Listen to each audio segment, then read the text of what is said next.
Warahmatullahi wabarakatuh. Alhamdulillah wassalatu wassalamu ala Rasulillah wa ala alihi wa sahbihi wa man walah, amma ba'd. Ayyuhal ikhwah, a'azzani wa a'azzakumullah. Kita lanjutkan pembacaan kitab Al-Adabul Mufrad. Berkata Imam Al-Bukhari rahimahullahu ta'ala, babu silatir rahim, bab tentang silaturahim. Berkata Imam Al-Bukhari rahimahullahu ta'ala, haddatsana Abu Nuaim qal haddatsana Amr bin Uthman ibni Abdillah ibni Mawhab qal sami'tu Musa bin Talhah yadhkuru an Abi Ayyub al-Ansari radhiyallahu anhu anna a'rabiyan 'arada lin-nabiy sallallahu alaihi wasallam fi masirah faqal akhbirni ma yuqarribuni minal jannah wa yuba'iduni minan nar. Qal ta'budullaha wa la tusyriku bihi syai'a wa tuqimus shalah wa tu'tiyaz zakah wa tasilur rahim. Kata Imam Al-Bukhari, telah menceritakan kepada kami Abu Nuaim, ia berkata telah menceritakan kepada kami Amr bin Uthman bin Abdillah bin Mawhab, ia berkata aku mendengar Musa bin Talhah menyebutkan tentang Abu Ayyub al-Ansari, semoga Allah meridainya, bahwasanya ada seorang Arab Badui, Arab pedalaman, menghadang Nabi Sallallahu Alaihi Wasallam dalam suatu perjalanan. Maka Arab Badui itu pun berkata, kabarkan kepadaku apa yang bisa mendekatkanku ke surga dan menjauhkanku dari neraka. Beliau pun menjawab, engkau beribadah kepada Allah, tidak menyekutukannya sedikit pun, engkau menegakkan salat, menunaikan zakat, dan silaturahim. Nah, ini hadisnya Bapak-bapak.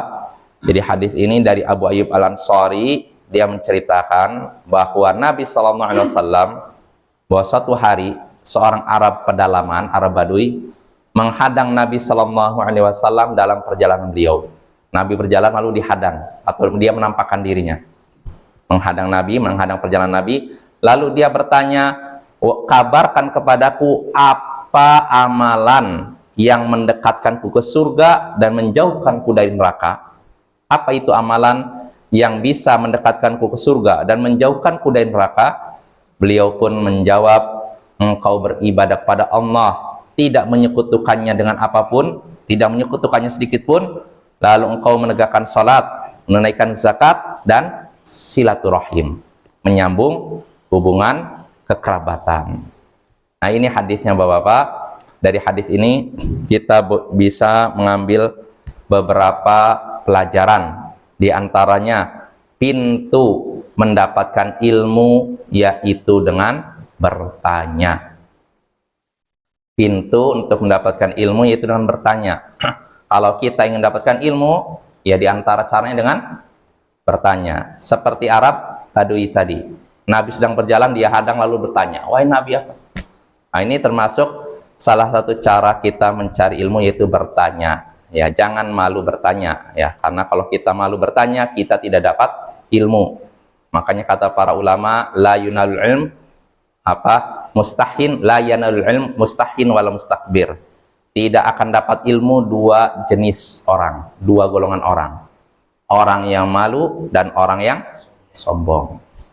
Orang yang malu mau bertanya ilmu, apa hukum ini? Malu, nanti saya dibilang, kamu ini ternyata masalah kecil aja nggak tahu. Dia nggak bertanya akhirnya, sehingga akhirnya jahil, sehingga akhirnya terjatuh dalam perkara yang diharamkan dalam Islam. Mungkin saja. Begitu juga orang yang sombong. Mau tanya, nanti dibilang, dia kan lebih muda, saya lebih tua, nanti dibilang bagaimana. Akhirnya tidak mau bertanya, sombong. Nah, ini jangan sampai ada pada diri kita. Malu dan sombong dalam masalah agama. Kalau malu itu dalam masalah yang buruk-buruk. Kalau dalam masalah baik, jangan ada istilah malu. Kita harus singkirkan rasa malu tersebut. Itu faedah pertama. Lalu faedah kedua yang bisa kita petik dari hadis tadi, keutamaan tauhid. Sebab Nabi ketika ditanya apa amalan yang bisa mendekatkanku ke surga dan menjauhkanku dari neraka, yang pertama kali disebutkan apa? Beribadahlah kepada Allah semata, tidak dan jangan menyekutukannya. Ini namanya apa? Tauhidnya. Lalu faedah berikutnya yang bisa kita petik dari hadis tersebut, keutamaan salat. Maksudnya salat 5 waktu. Sebab Nabi nyebutkan salat setelah tauhid. Lalu berikutnya keutamaan zakat. Sebab Nabi menyebutkan zakat setelah tauhid dan salat. Lalu terakhir, faedah berikutnya yang bisa kita petik dari hadis ini, keutamaan silaturahim. Ya, keutamaan silaturahim, menyambung tali kekerabatan, kekeluargaan, karena itu termasuk amalan yang bisa mendekatkan kita ke surga dan menjauhkan kita dari neraka. Ya, mungkin itu saja. Wassallallahu ala nabiyyina Muhammadin wa ala alihi wa sahbihi ajma'in. Wa akhiru da'wana anil hamdulillahi rabbil alamin. Assalamualaikum warahmatullahi wabarakatuh.